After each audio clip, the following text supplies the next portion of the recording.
ಪ್ರೀತಿಯಿಂದ ಪ್ರೀತಿಯಿಂದ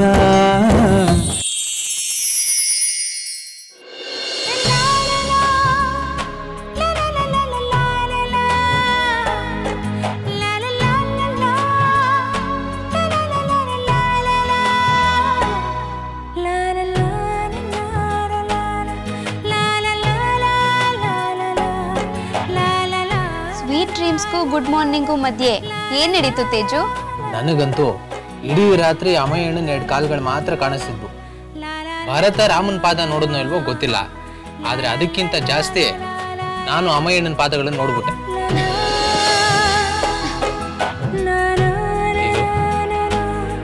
ಸಾರಿ, ನಮ್ಮ ಫಸ್ಟ್ ನೈಟ್ ಈ ರೀತಿ ಕೈ ತಪ್ಪಿ ಮಾಯ ಆಗಿದ್ದಕ್ಕೆ ಸಾರಿ.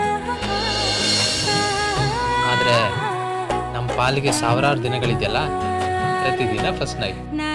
ಸುಮ್ನಿರಿ, ಅಮ್ಮಯ್ಯ ಕೇಳಿಸ್ಕೊಂಡು ಮತ್ತೆ ಓಡ್ ಬಂದ್ಬಿಡ್ತಾರೆ. ನನ್ಗೆ ನಿನ್ ಮೇಲೆ ತುಂಬಾ ಪ್ರೀತಿ ಬರ್ತಿದ್ಯಲ್ಲ. ಯಾಕೆ? ಕಷ್ಟಪಟ್ಟು ನಿನಗೆ ಲೈನ್ ಹೊಡೆದ್ನಲ್ಲ ಅದಕ್ಕೆ. ಕಷ್ಟಪಟ್ಟು ನಿನ್ನ ಮದ್ವೆ ಆಗೇ ಬಿಟ್ನಲ್ಲ ಅದಕ್ಕೆ. ಇಷ್ಟೆಲ್ಲ ಆದ್ರೂ ನಮ್ಮ ಫಸ್ಟ್ ನೈಟ್ ಹಾಳಾದ್ರು ನೀನ್ ಮಾತ್ರ ನಗ್ತಾ ನಗ್ತಾ ಇದೆಯಲ್ಲ ಅದಕ್ಕೆ ಲವ್. ಈಗ ನಾನು ಹತ್ರ ಬೇಜಾರ್ ಮಾಡ್ಕೊಂಡ್ರೆ ಫಸ್ಟ್ ನೈಟ್ ವಾಪಸ್ ಬಂದ್ಬಿಡುತ್ತಾ? ನಿನಗೆ ಬೇಜಾರಾಗಿದೆ ಅಂದ್ರೆ ಆಗ್ಲನ್ನೇ ರಾತ್ರಿ ಮಾಡ್ಬಿಡ್ತೀನಿ. ಬೇಬಿ, ಅಮ್ಮಯ್ಯ ಬಂದ್ಬಿಟ್ರು. ಬೇಬಿ ಪಾಪ ಬೇಬಿ ಫಸ್ಟ್ ನೈಟ್ ರೂಮಿಂದ ಬೈದು ಕಳಿಸಿದ್ದಕ್ಕೆ ಬೇಜಾರು ಮಾಡ್ಕೊಂಡಿರ್ತಾಳೆ. ಬೇಬಿ ಬೇಬಿ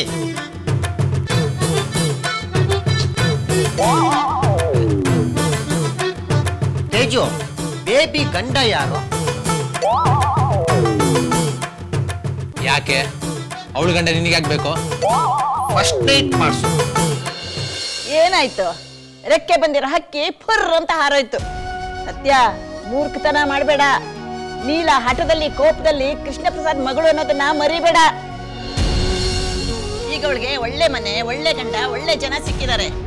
ನಕ್ರೆ ಕೈ ತಟ್ಟಕ್ಕೂ ಜನ ಇದ್ದಾರೆ, ಹತ್ರ ಕಣ್ಣೊರ್ಸಕ್ಕೂ ಜನ ಇದ್ದಾರೆ.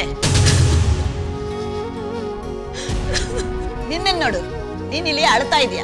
ನಿನ್ ಗಂಡ ಬೇಜಾರು ಅಂತ ತೋಟದ ಕಡೆ ಹೋದ್ರು. ನಿನ್ ಮೂರ್ಖತನದಿಂದಾಗಿ ನಂಗೆ ನಿನ್ ಮೇಲೆ ಕೋಪ. ಹೇಳು, ಈಗ ಅಳ್ತಿದ್ಯಲ್ಲ, ನಿನ್ ಕಣ್ಣು ಒರ್ಸೋರು ಯಾರು ಹೇಳು? ಆಗದೆ ನೀಲ ಮದುವೆ ಆಗಿದೆ. ಅವತ್ತಿಂದ ಇವತ್ತವರೆಗೂ ಅವಳಿಗೆ ಯಾಕೋ ಒಳ್ಳೆ ಮದುವೆ ಯೋಗನೇ ಕೂಡ ಬರ್ಲಿಲ್ಲ. ಮದುವೆ ಕತೆ ಬಿಡು. ಒಳ್ಳೆ ಹುಡುಗ ಸಿಕ್ಕಿದ್ನಲ್ಲ ಅಂತ ಸ್ವಲ್ಪ ಸಮಾಧಾನ ಮಾಡ್ಕೊಂಡಾಗ ನಿಂಗೆ ಎಲ್ಲಿತೋ ವಕ್ರ ಬುದ್ಧಿ ಫಟ್ ಅಂತ ಹೊರಗೆ ಬಂದ್ಬಿಡ್ತು. ತಾಯಿಯಾದವಳು ತನ್ನ ಸೈಡ್ಗಿಟ್ಟು ಮಕ್ಕಳ ಹಿತ ನೋಡ್ಬೇಕು ಸತ್ಯ. ಈಗ ನಿನ್ ಸಪೋರ್ಟ್ ನೀಲಂಗಿಲ್ಲ ಅಂತ ಅಮ್ಮಾಜಿಗೆ ಶಮಿಕಾಗೆ ಚೆನ್ನಾಗಿ ಅರ್ಥ ಆಗಿರುತ್ತೆ. ಒಂಚೂರು ಹೆಚ್ಚು ಕಡಿಮೆ ಆದ್ರೂ ಸರಿ, ನೀಲ ಲೈಫ್ ನ ಫುಟ್ಬಾಲ್ ತರ ಇಟ್ಟಾಡಿಸ್ಬಿಡ್ತಾರೆ. ನೀನು ಹೋಗಿ ನೀಲಂಗ್ ಕಣ್ಣೊರ್ಸಕ್ಕಾಗ್ಲಿ ಸಮಾಧಾನ ಮಾಡಕ್ಕಾಗ್ಲಿ ಆಗೋದೇ ಇಲ್ಲ. ಮಕ್ಕಳೇನೇ ತಪ್ಪು ಮಾಡಿದ್ರು ಹೊಟ್ಟೆಗೆ ಹಾಕೊಳ್ಳೋದೇ ತಾಯಿ ಲಕ್ಷಣ ಸತ್ಯ.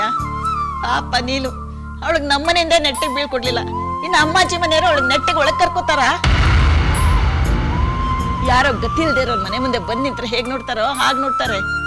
ತವ್ರ ಮನೆ ಸಪೋರ್ಟ್ ಇಲ್ದಿರೋ ಹೆಣ್ಮಕ್ಳಿಗೆ ಕೌಡೆ ಕಾಸು ಬೆಲೆ ಇರಲ್ಲ, ನೆನ್ಪಿಟ್ಕೋ. ನಿನ್ ಮದ್ವೆ ಆಗಿ 30 ವರ್ಷಗಳಾಯ್ತು. ನಾನಾಕಿನ್ನು ನಿನ್ ಮನೇಲಿ ನಿನ್ ಗಂಡನ ಕೈ ಕೆಳಗಿದ್ದೀನಿ ಹೇಳು? ನಂಗೇನ್ ನನ್ ಮನೆ ಇಲ್ವಾ? ನನ್ ಪೆನ್ಷನ್ ಇಲ್ವಾ? ನನ್ ಪಾಡಿಗೆ ನಾನು ಆರಾಮಾಗಿರ್ಬೋದಲ್ಲ? ಕರುಳು ಚುರುಕನ್ನುತ್ತೆ. ಈ ಅಳಿಯಂದ್ರ ದೊಡ್ಡ ಬುದ್ಧಿಯಿಂದ ನನ್ನ ಮಗಳು ಏನೇನ್ ಕಷ್ಟ ಅನುಭವಿಸ್ತಾಳೋ ಅಂತ ನನ್ನ ಕರುಳು ಈಗಲೂ ಒದ್ದಾಡುತ್ತೆ. ನಂಗೆ ನಿನ್ ಬಗ್ಗೆ ಇರೋ ಒದ್ದಾಟ ನಿಂಗೆ ನಿನ್ ಮಗಳ ಬಗ್ಗೆ ಯಾಕಿಲ್ಲ ಸತ್ಯ? ಮಗ ಉಪಾಯವಾಗಿ ನಿನ್ನಿಂದ ದೂರ ಹೋದ. ಸೊಸೆ ಯಾವ್ದ ಕಂಪನಿ ಉದ್ಧಾರ ಮಾಡೋ ತರ ಹೊರಟೋದ್ಲು. ಫಾರಿನ್ಗೆ ಹೋಗಿರೋ ಮಗ ಸೊಸೆ ಕಡೆಗಾಲದಲ್ಲಿ ಬಂದು ನಿನ್ನ ನೋಡ್ಕತಾರೆ ಅಂತ ಆಸೆ ಇಟ್ಕೋಬೇಡ. ನಿನಗಿದ್ದವಳು ಒಬ್ಳೆ ನೀಲ. ಇನ್ನವಳು ಅವಳು ಗಂಡ, ಮನೆ, ಜಂಜಾಟ, ಅಮ್ಮಾಜಿ ಜೊತೆ ಹೋರಾಟ ಇದ್ರಲ್ಲಿ ಮುಳುಗ್ಬಿಡ್ತಾಳೆ. ಅವಳು ನಿನ್ ಕಡೆ ಬರಲ್ಲ, ನೀನ್ ಅವಳ ಹತ್ರ ಹೋಗಕ್ ಆಗಲ್ಲ. ಹಠ ಮಾಡಿ ಅದ್ಯಾವ ಸಾಮ್ರಾಜ್ಯ ಗೆಲ್ತೀಯೋ ನಾನು ನೋಡೇ ಬಿಡ್ತೀನಿ.